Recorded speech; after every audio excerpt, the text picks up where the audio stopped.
पूरे देश में ये जो घटना हुई है, इस घटना को लेके कमजोर वर्गों में आक्रोश है। सबका ध्यान परिवार की तरफ है। आज ऐसी स्थिति है देश में, कमजोर वर्ग का ना राष्ट्रपति सेफ है, ना चीफ जस्टिस सेफ है और ना ही एडीजीपी लेवल का अधिकारी सेफ है। और आज जो घटना हुई, मेरे आने का सबसे बड़ा कारण यह था, कल पंचायत रखी गई परिवार द्वारा। परिवार ने 31 लोगों की कमेटी बनाई, इसमें पढ़े लिखे लोग हैं, पत्रकार हैं, एडवोकेट हैं, जस्टिस हैं और तमाम तरह के जो क्लास 1 के अधिकारी हैं, पूर्व अधिकारी हैं। तो मुझे कल आना था, लेकिन आज इसलिए आना पड़ा कि सुबह यहाँ की सरकार के इशारे पे पुलिस ने बिना परिवार की परमिशन के पूरन भाई साहब के शव को जिस तरह से बेइज्जत करने के लिए बिना सहमति के पोस्टमार्टम के लिए उठाया है, उससे यह स्पष्ट हो गया है कि संवेदना सरकार की मर गई।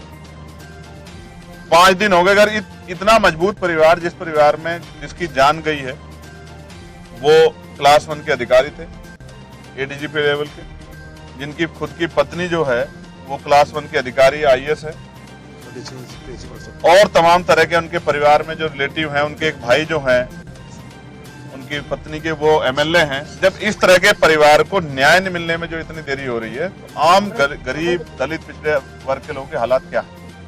तो ये बड़े चिंता का सबब है। लेकिन हम इतनी आसानी से परिवार को हार नहीं मानने देंगे। परिवार लड़ने के लिए तैयार है, हम सब लोग उनके साथ खड़े हैं। कल जो पंचायत में तय होगा, क्योंकि समाज बड़ा है, हम सब लोग छोटे, तो उस पे हम लोग पहरा देंगे। अगर पंचायत ने कहा कि एक बहुत बड़ी कॉल देके चंडीगढ़ आना है, तो वो भी करेंगे। पंचायत ने जेल भरो आंदोलन के लिए कहा, वो भी करेंगे।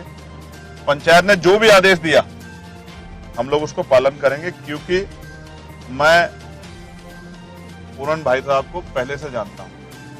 मेरे आज भी याद है, वो अंबाला रेंज में थे, तब भी उन्होंने कास्ट डिस्क्रिमिनेशन सहा है। मेरी बात भी, कोरोना काल चल रहा था, हमने, हमारे संगठन ने, भीम आर्मी ने ज्ञापन दिया था उस समय इस बात के लिए कि भाई उनके साथ एट्रोसिटी हो रही है, उनके साथ डिस्क्रिमिनेशन हो रहा है, उनको एक अधिकारी के साथ डिस्क्रिमिनेशन हो रहा है, ये गलत है। और आज उन्होंने जो कदम उठाया, मैं इसको इस तरह देखता हूँ। लोग किस तरह देखते हैं मुझे नहीं पता।